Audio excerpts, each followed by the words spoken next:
So we've got some pretty big news over the past few days. We got the release of the 12.70 kernel exploit for the PS5, which of course is the P2JB, or patience to jailbreak, because it can take up to 2 hours to load the jailbreak, and that is of course if it's successful on the first time that you attempt to load it. Just like any kernel exploit, it can sometimes fail, and you have to reload the exploit again, which would mean waiting another 2 hours. Once you're jailbroken, you can of course use rest mode instead of turning the console off to keep the jailbreak running for as long as possible so that you don't have to rerun it as often.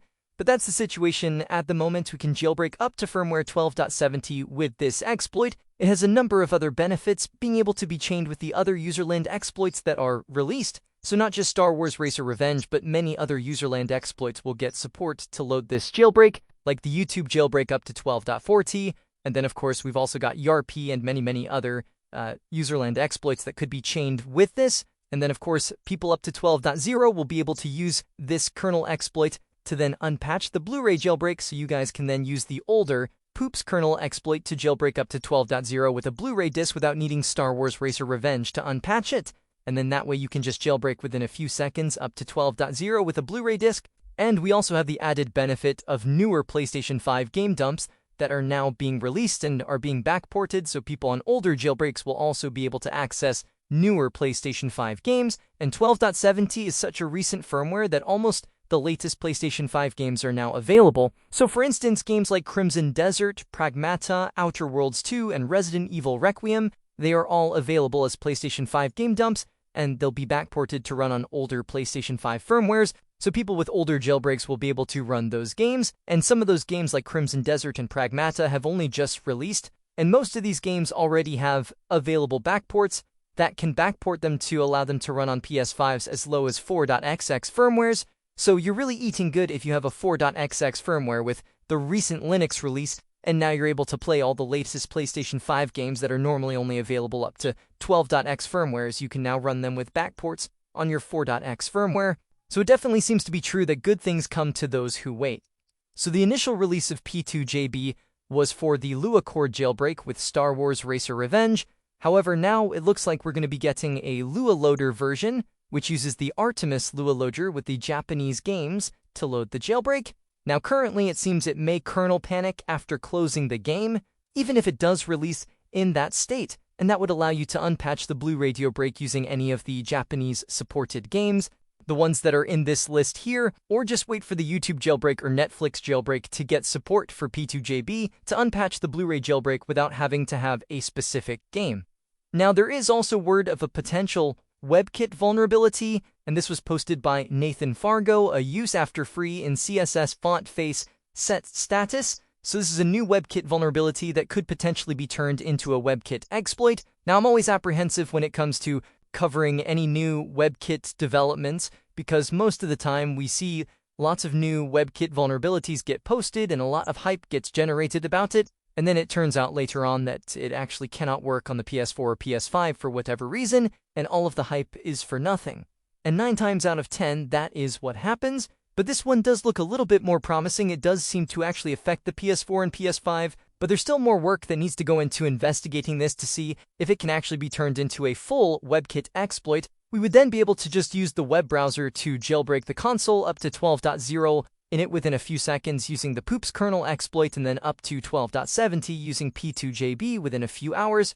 So you would have those options being able to load the jailbreak directly from the web browser, which would be one of the most convenient and easiest jailbreaks to set up, because you wouldn't have to deal with, restoring backups or resigning save files or any of the other stuff you have to do with the other userland exploits. So I'm keeping my fingers crossed that this one is actually legit and it can be turned into a workable exploit, but obviously take things with a grain of salt, because 9 times out of 10, these WebKit exploits tend to not go anywhere. It also looks like Linux supports might get extended to firmwares up to 6.02 in the near future, because there is apparently another hypervisor exploit that the Flow knows about that works up to that firmware, which would allow Linux to load all the way up to firmware 6.02, whereas the current latest firmware for Linux is only 4.51. So the README on the Linux Loader repo has been updated, and it now shows soon 6.02 in terms of the compatible firmwares. So it looks like 6.02 will eventually get support. Also says up here, soon also firmware 6.02 will get support. So if you have a firmware from 5.0 up to 6.02, you may be able to get access to Linux in the near future. That is the hope.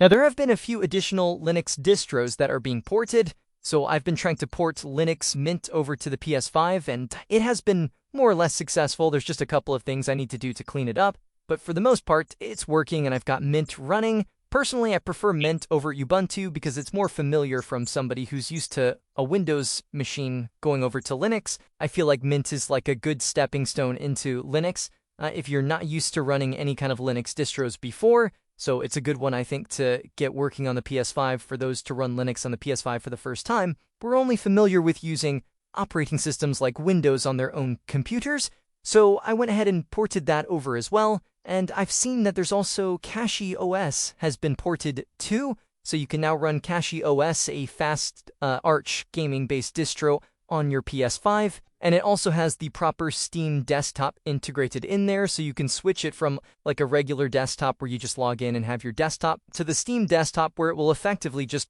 log you straight into like Steam Big Picture mode, so you can immediately just start using your controller and select games to load from Steam to make it more into that kind of Steam machine-like experience or console-like experience where you can just boot into Linux and immediately start using your controller without a keyboard or mouse to start running your key C games, which is awesome. So that's now been implemented there as well. Now, I know this is a PS5 update, but I did say I would mention this in my next update video. For the PS4, there is some work going on to try and improve PS4 Linux as well. So RMUX or RMUX0 saying that PS4 Bical kernel working from 5.04 to 7.0 port is completed. So one of the issues we've had with PS4 Linux is that we're usually on much older kernel versions, but now we have a port of the 7.0 version of the Linux kernel working on the PS4 and trying to improve the Bical Southbridge support as well on the PS4 because that's one that tends to have less support for a lot of things that don't work on that particular Southbridge. So PS4s that have a Bical Southbridge